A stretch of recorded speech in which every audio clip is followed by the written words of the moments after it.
If you look past the sun-bleached asphalt and the grimy early 90s indie rock aesthetic, Caroline isn't actually a movie about the thrill of the heist. It's a movie about the psychological cost of the lie you have to tell yourself just to survive the day. Adam Carter Rehmeier takes a classic lo-fi Bonnie and Clyde framework and uses it to pull off a massive cinematic scam. He tricks you into thinking you're watching a sexy, sweat-soaked outlaw romance right before slamming the brakes and pivoting into a devastating, cold-blooded family melodrama. I was looking forward to this because of Ray Meyer's Dinner in America. This like hyper-stylized, suburban, punk rock energy to it, and it's hilarious. And it's got a lot of heart. Buckle up! I try fucking nuts! But he is flexing different muscles with it. He's moving away from the comedic rebellion for a grimy and sun-baked neo-noir road trip crime heist that feels textured and heavy. I think Samara Weaving and Gallner are a lightning in a bottle pairing. They have incredible chemistry in this. They have this kind of desperate feral magnetism that you can't tell if they want to just save each other or completely destroy each other. And John Gries is in it, and whenever John Gries is a movie, I'm there. I am all for it. And Kyra Sedgwick, she shows up in like one of the greatest cameos I've seen all year. But what's the movie actually about? We kick off things in a dead-end rural West Texas gas station where Caroline is wasting away at a gas station. Enter Oliver, a smooth-talking, nomadic con artist who wanders into her shop and pulls a classic short change scam right under her nose. Instead of calling the cops, Caroline is utterly hypnotized by the craft of it. When Oliver hits the road, she jumps in the passenger seat. What starts as a romanticized, low-stakes tour of petty cash fraud and pickpocketing through the American Southeast quickly mutates. Caroline isn't just looking for a quick cash, she's using Oliver's momentum to track down her estranged mother in South Carolina. But as the thrill of a grift escalates into full-blown bank robberies, the line between an intellectual awakening and absolute ruin begins to blur. So this movie is only like a $9 or $10 million budget. Rehmeier and his DP Jean-Philippe Benier insisted on shooting on real anamorphic film lenses with practical driving and stunt work. I guess they had some budget overruns in West Texas and had to cut some like major action set pieces on the fly and kind of swapped it out for more like intimate and claustrophobic dialogue inside the getaway car. And in some instances, and probably in this instant, like budget constraints can save a movie. I think the intimacy scenes probably work a lot better for the movie's benefit rather than just another getaway scene. I guess in like press interviews, Weaving and Gallner, Ray Meyer made them like go out of character and practice the actual micro short change hustles on real gas stations. Of course, the crew secretly followed behind to pay the businesses back. And apparently, the rough cut of this was like over 2.5 hours long, filled with like agonizing, uncomfortable silences. Of course, the studio, they're wanting, snappier, more like commercially viable thrill ride. I think they ultimately compromise on the sort of it's fast-paced movie at like 110 minutes. I never felt bored or that it even slowed down at all. It might have been a good compromise, honestly. I'll say like this movie I think it doesn't really say in it, but I think it takes place like in the early 1990s and it has that visual weight of the dead end Americana that I think we're pretty much used to now.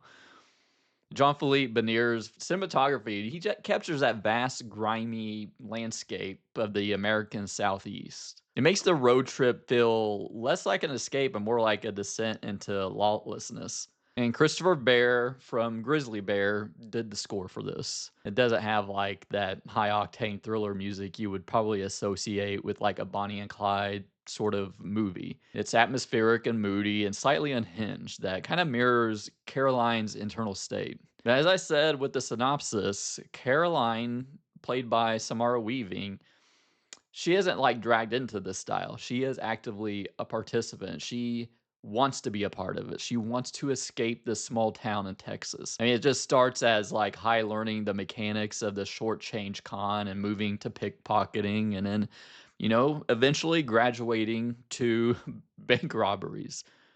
The escalation through the film is very believable, though. It doesn't just rush it. And I think that's part of Caroline's mental state. It's like a desperate grab for agency and identity, which ties into her estranged mother, which I'm sure it feels incredibly liberating until it doesn't. It's a thrill ride. They're getting a high from it. They're in love, the toxic love.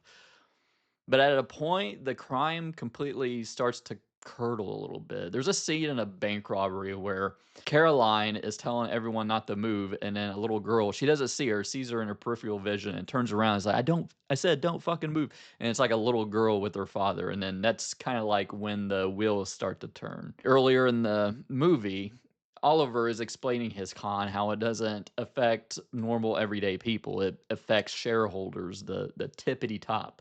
But I think this is the part of the movie where she kind of sees that it's it does affect regular people. You're putting them through traumatic experiences. They are actively terrorizing everyday people. That brings me to Kyle Gallner's Oliver. It kind of made it seem like in the trailer that he kind of turns into like a dark sociopath or something, and that is not the case. It's more complex than that. He isn't like a cartoon villain, but he's deeply charismatic, broken philosopher in a way. How he says it only affects like the shareholders at the tippy top. It's sort of his loose moral framework to justify his life. Now, shout out to John Gries. He's not in the movie a whole lot. He plays Caroline's father, and I always like seeing John Gries in a movie. And another shout out to Kyra Sedgwick. This is another turning point in the story because Caroline wants to go to North Carolina to see her mom and meet her because she left when she was very young. And I think Kyra Sedgwick kills it in this role, in this one scene role that she has. Ultimately, Caroline sees that her mom is kind of a piece of shit, and it kind of makes her reflect on herself and where she fits in the world, who she is. Earlier in the film, she asks Oliver, are we good people pretending to be bad, or are we bad people pretending to be good? This is ultimately like Caroline just figure out who she is in this world. She saw how big of a piece of shit her mom is. Is that her? Now, honestly, I really like this movie, but I felt like something was missing, especially in the third act. I felt like it was a little by the numbers, a little too by the numbers for how I felt about it. Felt there could have been like an additional thing going on. It gets pretty predictable, especially when you have a cop who's talking about his family. You know what's going to happen to the cop, right? And just the direction it goes. But I can't really talk about that without just giving some spoilers. So I want to talk about the ending and the themes. But if you want to see my overall spoiler-free thoughts, check out my overall thoughts in the chapter below. So let's get into that ending and some spoilers. As I said, Caroline meets her mom, played by Kyra Sedgwick. It's like a part of Caroline that she's looking for healing and validation to kind of fill that hole in her heart. Instead, she meets this cold, devastating reality that Deborah is like a severe alcoholic who utterly rejects her all over again to her face. Caroline, just being distraught, wants to escalate their crimes, leading to a botched heist and a frantic escape in a stolen car. Then a friendly highway patrol man like pulls them over. Of course, this guy's talking about he's got a wife and family. This guy, this guy's gonna get fucking murdered. Okay, that's like one of the things that held back the movie in this part to me. It's just a little too predictable. So Oliver panics and kills him, and it's fracturing Caroline's psyche completely. They hole up in a roadhouse, and the law catches up surrounding the building. In a desperate act of codependent devotion, Oliver fires his gun into the ceiling to create this like chaotic distraction, allowing Caroline to escape with the other patron. And he basically commits suicide by cop. Caroline is able to evade the perimeter and slip back and reclaim the hidden cash. She secures a plane ticket out of the country, and no, this is the final scene. And even though I'm like crapping all over the third act, I really like this final scene. Right before escaping forever, she's going to be scot free. She instinctively pulls one last petty short change scam on the airport ticket window, showing her true nature, maybe. So let's talk about some of the themes in here, like internal deception. Like Oliver's thesis statement, there is no lie more convincing than the one we tell ourselves. Both characters weaponize this loose framework morality to justify their trajectory, that they're only hurting the abstract corporate systems. Watching the psychological costs of maintaining that internal lie once real blood is spilled. And after he kills that cop, you can see how it really affects Oliver and how, like, the American Southeast reflects their internal lawlessness. Crime here isn't just about greed, it's a desperate claustrophobic grab of agency by youth stuck in dead end Americana. They chase total freedom to find out the highway that leads to nowhere. And then there is Caroline's deep seated trauma regarding her mother. She kind of frames this criminal ascension to a journey toward her guiding light. That this delusion that finding Deborah, her mother, will fix her. It's a brutal lesson on how we project false salvation onto other people who cannot love us. We're trying to outrun generational trauma only to accelerate self-destruction. And what about, the love story of this? Their bond is is it a transformative romance, or is it like a toxic codependent cage? Oliver's grifter mentality initially acts as a sort of intellectual awakening for Caroline. It's pulling her out of her shell.